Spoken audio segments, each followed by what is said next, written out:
basta mapangadjian lang luwas gid daw kay kana lagi nga kaluyan mo Ginoo ang kalag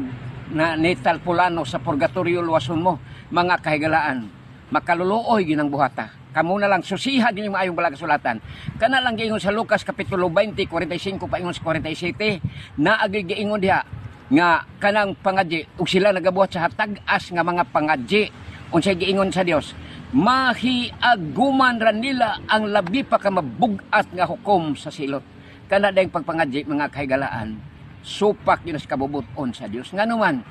kay kana imong gipatuo ang mga tao nga bisag mamatay na, bisag dautan, basta pangadjian, tagsiyam ka kanang adla kagabi alang nila may kaluwasan pa mga kahigalaan. Once nga ang tao nagbuhat og kadautan, ini kamatay niya period ni siya nga wa nay pagkabag o bisa pag unsaong panagludohon magpadayon na gyud ang iyang pagkadautan diha ni ana mao nagiingon nga ang iyang buhat muhatod yung atos kalaglagan ang pangadji way gahom sa pagpabag-o ngadto sa mga tao so ang Dios magpanalangin kanatong tanan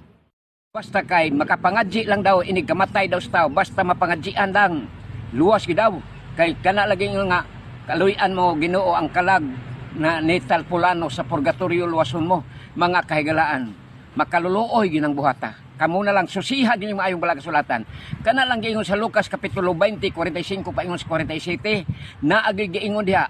nga kanang pangadji ug sila nagabuhat sa hatag-as nga mga pangadji unsay giingon sa Dios mahiaguman ra nila ang labi pa ka mabugat nga hukom sa silot kana dayang pagpangadji mga kahigalaan supak yun sa kabubuton sa Dios nga naman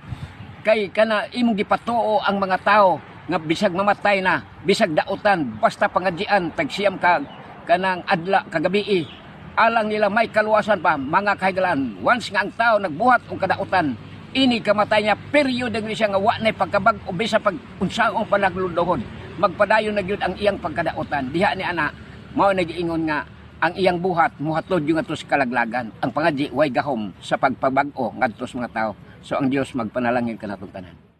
Basta kay makapangadji lang daw inig